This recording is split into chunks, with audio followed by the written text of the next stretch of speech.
कह कौजती पाई लुकती करी हारी हरी गुहारी।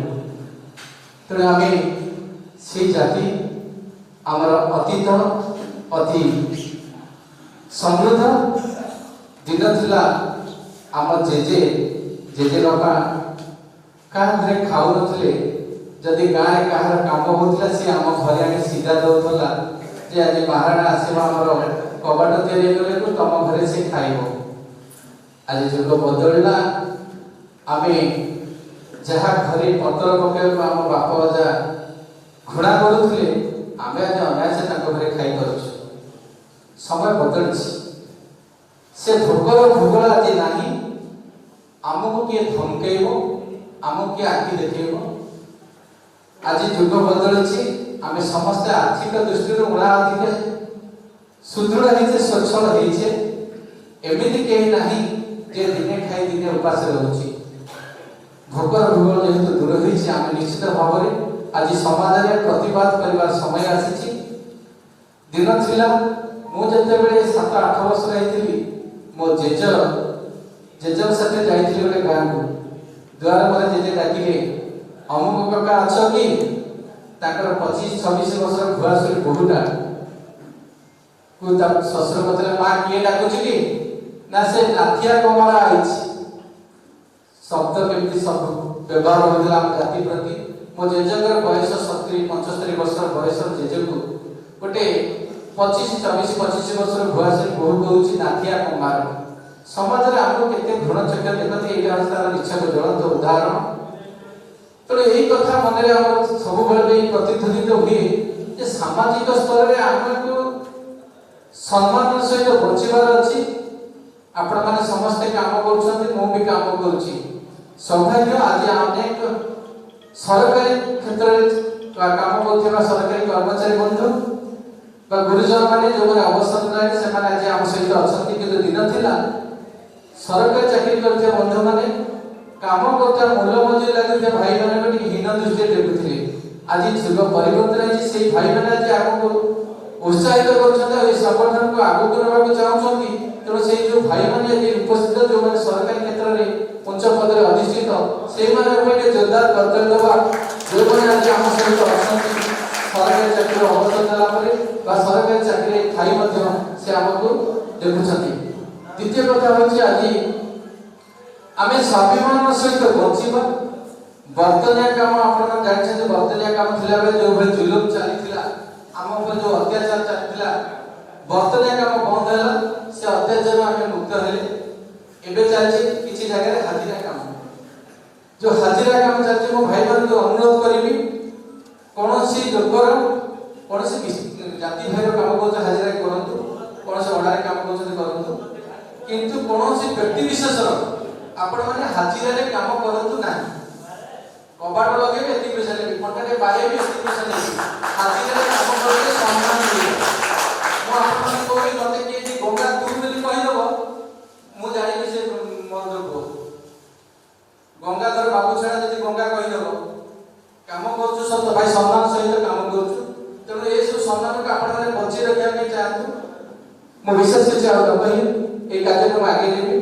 आम गण में अच्छा कालदेव महाराणा जड़े दृढ़ संगठक आम जाति को अतीत में संगठित कर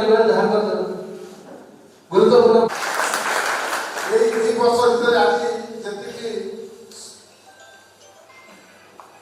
परिवार भाई मैंने जुटी बहुत आनंद लगुच।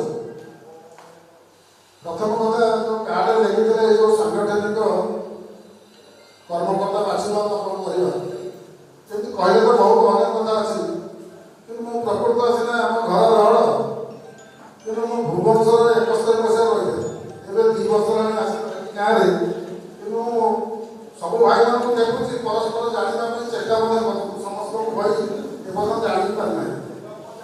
आज ये कह जो चिंताधारा नहीं भगवान विश्वकर्मा को आगे रखी भाई मैंने आगे निश्चित भाव में फलप्रसू हम दरकार कौन ना आम जो 32टा पंचायत अच्छी पंचायत लेवल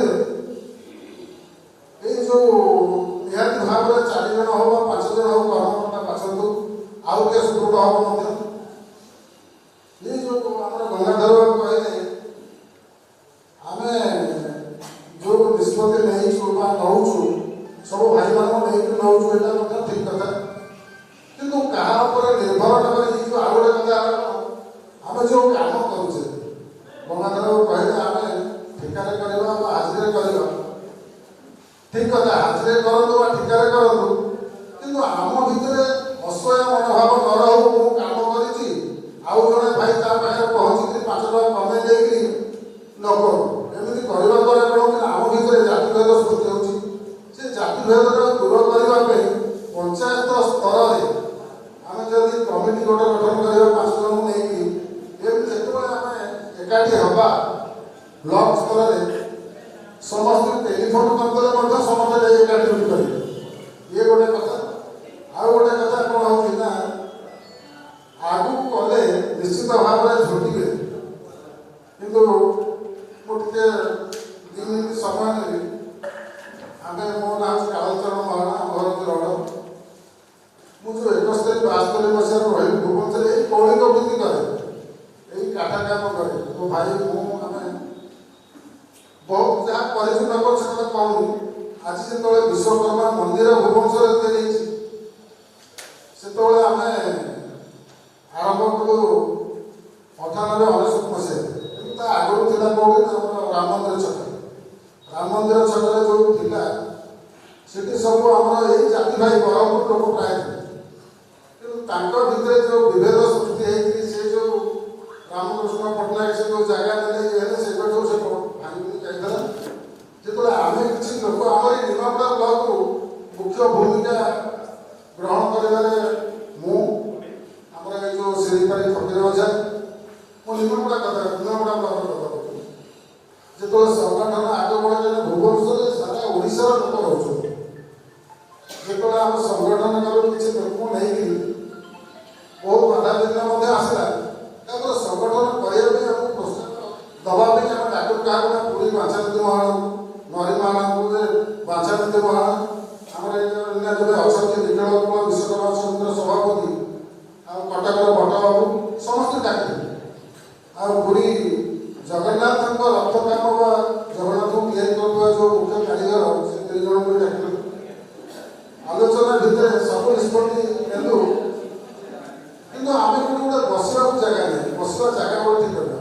ମୁଁ ସେଠି କହିଲେ ତ ବହୁତ ଟିକେ ସେ କାଲି କହିଦେଉଛି, କିନ୍ତୁ ତା ଭିତରେ ଯେଉଁ ଆମକୁ ବଟବାବୁ କୁହନ୍ତୁ ବା ବାଚାନିଧି ମହାରଣାଙ୍କୁ ଆମକୁ ଯେଉଁ କହିଲେ, ଆରେ ତୁମେ ତ ଏପର୍ଯ୍ୟନ୍ତ କିଛି ଜାଣିନ, ଆଉ ତୁମେ କର୍ମକର୍ତ୍ତା ହେଇକି ସବୁ କାମ କର, ଆଉ ବାହାର କଥା ଅଫିସିଆଲ କଥା କାଗଜପତ୍ର କଥା ଆମେ ସବୁ ବୁଝୁ। କିନ୍ତୁ ବିଶେଷ ଭାବରେ ମୁଁ କହିବି ଯେ କଥାଟା ଟିକେ ଆମକୁ ଭଲ ଲାଗିଲାନି। ଆଜି ଯେମିତି ସାନ ଭାଇ ଆମର ରତିକାନ୍ତ ଓଝା, ଗଙ୍ଗାଧର ବାବୁ ଯେଉଁ ନିଷ୍ପତ୍ତି ନେଇଛନ୍ତି, ଭାଇମାନଙ୍କୁ ସବୁ ଚାକିରିଆଠୁ ଧରିକିରି କାରିଗର ପର୍ଯ୍ୟନ୍ତ ନେଇକି ଚାଲିଛନ୍ତି। ଆମେ ସେଠି ସବୁ କାରିଗର ଚାକିରିଆ ସମସ୍ତେ ଥିଲେ, କିନ୍ତୁ ଚାକିରିଆ ବାଲା କିନ୍ତୁ ପସନ୍ଦ କରୁନଥିଲେ। ଆଜି ଯେମିତି ଚାକିରିଆ ଭାଇମାନେ ଯେମିତି ଉତ୍ସାହ ଅଛନ୍ତି, ପ୍ରୋତ୍ସାହନ ଦେଉଛନ୍ତି ସବୁ କ୍ଷେତ୍ରରେ, ସେତେବେଳେ କିନ୍ତୁ ସେମିତି ନଥିଲା। ସେ କିଏ ଦେଖ ଦେଖା କରୁଥିଲେ କାରିଗର ଭାଇମାନେ।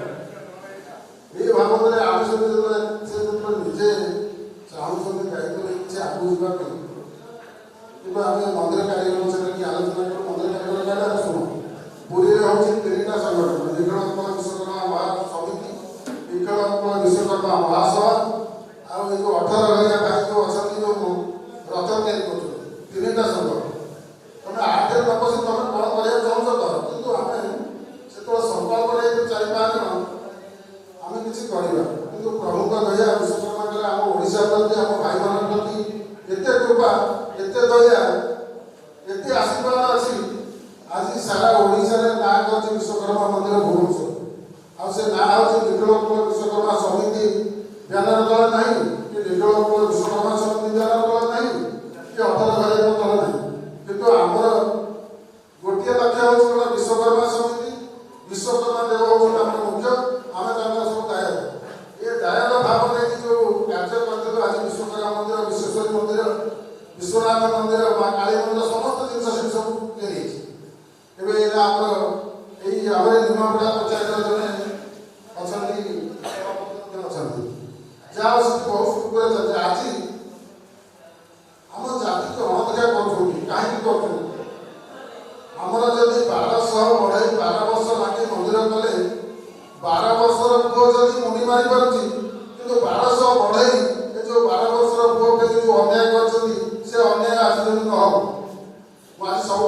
ଅନୁରୋଧ କରୁଛି ସେ ଅନ୍ୟାୟ ଆଜି ନ ହଉ।